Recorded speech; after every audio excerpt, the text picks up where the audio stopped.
అందరికీ నమస్కారం, శుభోదయం. ఈరోజు ప్రధాన దినపత్రికలోని వార్తలను కానీ విశ్లేషించినట్లయితే ఈనాడులో తీసుకున్నట్లయితే మీ వీసా రద్దు చేస్తున్నాం, అమెరికా నుండి వెళ్ళిపోండి, విద్యార్థులపై తీవ్ర చర్యలకు ఒడిగడుతున్న ట్రంప్ సర్కార్, ట్రాఫిక్ నిబంధనలు పాటించకపోవడం సహా వేరువేరు కారణాలను చూపుతూ విద్యార్థులను ఇబ్బంది పెడుతున్నారు. ప్రశ్నార్థకంగా తెలుగు విద్యార్థుల భవిష్యత్తు.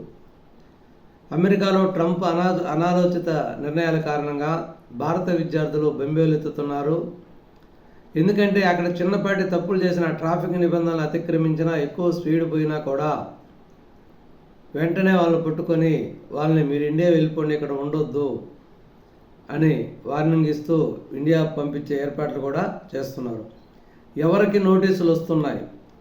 F1 వీసాపై అమెరికాకు వెళ్ళి చదువుకుంటున్న వారికి సెమిస్టర్ మధ్యలో ఉన్న, ఓపీటీపై ఉద్యోగం చేస్తున్న వారికి ఉద్యోగం చేస్తూ, ఇటీవలే లాటరీలో H1B దక్కిన వారికి, వీళ్ళందరికీ కూడా నోటీసులు ఇస్తున్నారు. అంటే F1 వీసాపై అమెరికాకి వెళ్ళి చదువుకుంటున్నా, ఒకవేళ సెమిస్టర్ మధ్యలో చదువుతున్నా కూడా వాళ్ళకి, మరియు ఓపీటీపై ఉద్యోగం చేస్తున్న వారికి, ఉద్యోగం చేస్తూ ఇటీవల లాటరీలో H1B వీసా తగిలిన వాళ్ళకి, వీళ్ళందరినీ కూడా నోటీసులు ఇచ్చి ఎక్స్ప్లెనేషన్ తీసుకొని అమెరికా నుంచి వెళ్ళగొట్టేందుకు ప్రయత్నాలు చేస్తున్నట్టు వినికిడి. దీనివల్ల తెలుగు విద్యార్థుల యొక్క భవిష్యత్తు ప్రశ్నార్థకంగా మారింది. మరియు భారత విద్యార్థులు ఇంకా అనేక మంది దేశస్తుల నుంచి వెళ్ళిన విద్యార్థులు కూడా ఇబ్బందులు పడుతున్నట్టు తెలుస్తున్నది. వైకాపా నేత 100 కోట్ల మేత, అధికారమే అండగా చెలరేగిన నెల్లూరు జిల్లా నాయకుడు, గ్రావెల్ మట్టి క్వాడ్జ్ గనుల దోపిడీ, సర్వేపల్లి నియోజకవర్గంలో కొండలు పిండి, 100 ఎకరాలలో ప్రభుత్వ భూముల కబ్జా, దర్యాప్తులో బయటపడుతున్న ప్రమేయం, దళితులకు వేధింపులు, తహసీల్దార్ లాగిన్ ఐడి కొట్టేసి ప్రభుత్వ భూమి కబ్జా.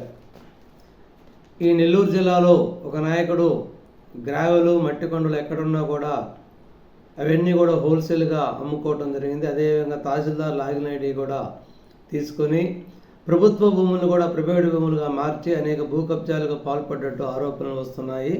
దాని గురించి కూడా ఈరోజు ఈనాడు దినపత్రికలో ప్రధానంగా రాయటం జరిగింది. పరారీలో నేత. పవన్ కళ్యాణ్ చిన్న కుమారుడికి గాయాలు, సింగపూర్లోని సమ్మర్ క్యాంపులో అగ్ని ప్రమాదం, ఓ బాలిక మృతి, 25 మందికి చికిత్స, మార్క్ శంకర్ చేతులు కాళ్లకు కాలిన గాయాలు. సింగపూర్ బయలుదేరిన పవన్ కళ్యాణ్ త్వరగా కోలుకోవాలని ప్రధాని, గవర్నర్, సీఎం ఆకాంక్ష. పవన్ కళ్యాణ్ గారి చిన్న కుమారుడు సింగపూర్లో సమ్మర్ క్యాంపులో చదువుకోవడం జరుగుతుంది. ఆ సమ్మర్ క్యాంపులో స్కూల్లో జరిగినటువంటి అగ్ని ప్రమాదంలో ఒక బాలిక మృతి చెందటం, 20 మందికి గాయాలు కావడం కూడా జరిగింది. పవన్ కళ్యాణ్ చిన్న కుమారుడైనటువంటి మార్క్ శంకర్ చేతులకి కాళ్ళకి కొన్ని చిన్న కాలిన గాయాలు ఏర్పడినట్టు, అది తెలిసిన వెంటనే పవన్ కళ్యాణ్ విశాఖపట్నం జిల్లా, మన్యం జిల్లాలో ఉన్నటువంటి పవన్ కళ్యాణ్ పర్యటన రద్దు చేసుకుని వెంటనే సింగపూర్ బయలుదేరటం జరిగింది.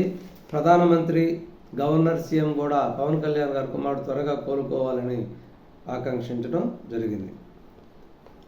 మన్యంలో కేరళ తరహా పర్యాటక అభివృద్ధి, ఉప ముఖ్యమంత్రి పవన్ కళ్యాణ్. ఈ మన్యంలో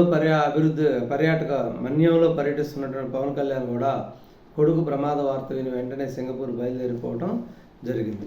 నేడు అమరావతిలో చంద్రబాబు ఇంటికి శంకుస్థాపన, ఉదయం 8:51 గంటలకు కుటుంబ సమేతంగా హాజరు, పొట్టు వస్త్రాలు అందజేయనున్న వెలగపూడి గ్రామస్తులు.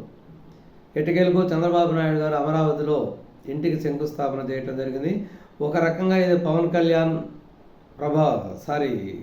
జగన్మోహన్ రెడ్డి యొక్క ప్రభావమే. ఎందుకంటే గత ఎలక్షన్లో అమరావతికి చంద్రబాబు నాయుడికి మధ్య గ్యాప్ వచ్చి అమరావతిని విచ్ఛిన్నం చేయడానికి జగన్ చేసిన ప్రయత్నంలో ఇది కూడా ప్రధానంగా కారణంగా పనిచేసింది.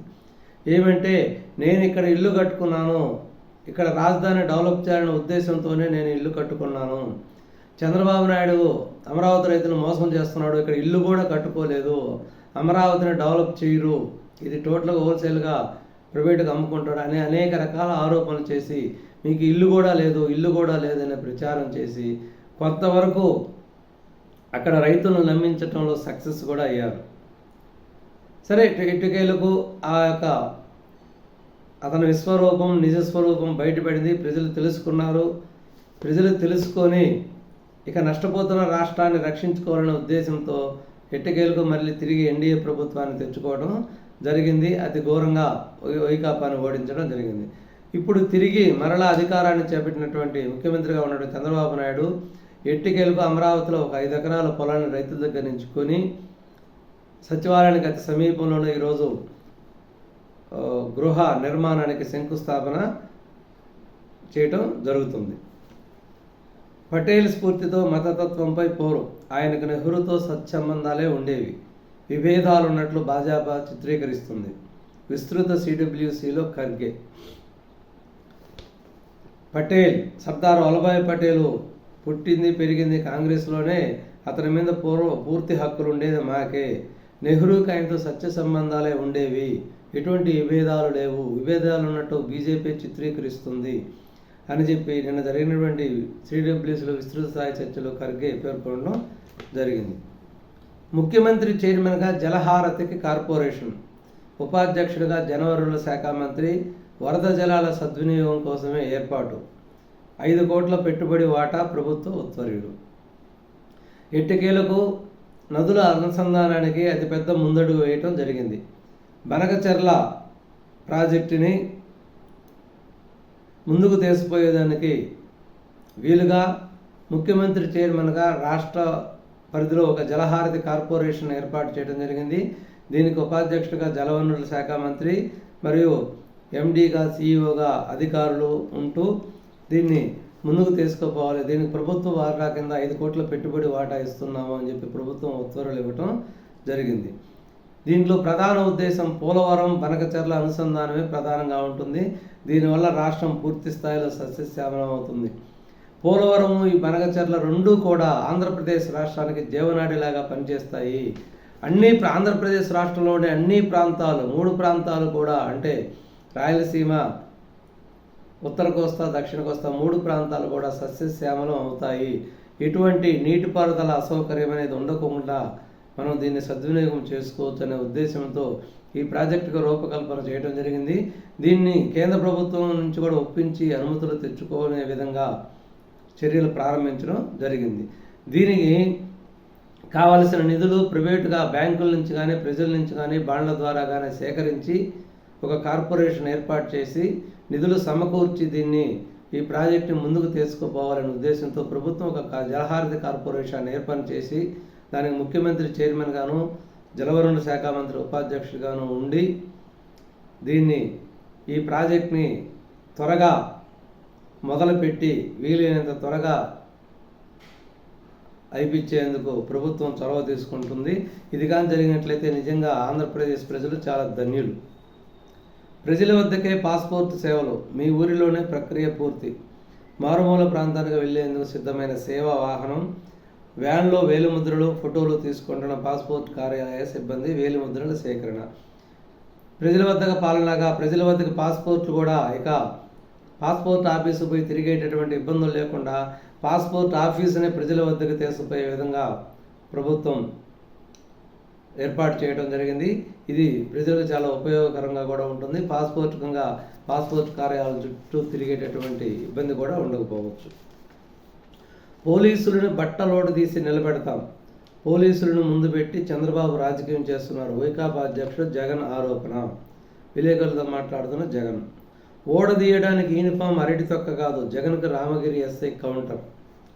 జగన్మోహన్ రెడ్డి నిన్న ఉమ్మడి అనంతపురం జిల్లా పర్యటించి రాప్తాడు నియోజకవర్గంలో ఒక చనిపోయిన వ్యక్తిని పరామర్శకు వచ్చి అదొక యాత్రలాగా చేయటం జరిగింది. అంటే వైకాపా కార్యకర్తల ద్వారా జై జగన్, ముఖ్యమంత్రి జగన్ అంటూ నినాదించుకుంటూ పోలీసుల్ని దుర్భాషలాడటం జరిగింది. ఎందుకంటే ఈ పోలీసుల్ని వైకాపా ప్రభుత్వం దుర్వినియోగం చేసినట్టు ఎవరూ దుర్వినియోగం చేయాల. ఇప్పుడు వాళ్ళు చట్టపరంగా నిజాయితీగా కొంత నిజాయితీగా పనిచేస్తున్నారు ఈ ప్రభుత్వంలో. ఎప్పుడూ కూడా తెలుగుదేశం ప్రభుత్వంలో పోలీసులు చట్టానికి విరుద్ధంగా ప్రవర్తించేటటువంటి అవకాశం లేదు. ఎందుకంటే ముఖ్యమంత్రి ఎవరు దానికి ఒప్పుకోరు. పోలీసుల తాత చేయకూడని ఏవైతే చేయకూడని పనులన్నీ చేయించినటువంటి గత ముఖ్యమంత్రి ఇప్పుడు మళ్ళీ పోలీసుల మీద విపరీతంగా చెలరేగిపోవటం, బట్టలు తీసుకొడతా మాట్లాడటం, వాళ్ళ ఆత్మస్థైర్యాన్ని దెబ్బతీసే విధంగా మాట్లాడటం ఒక బాధ్యత లేని పని, అవివేకమైన చర్య.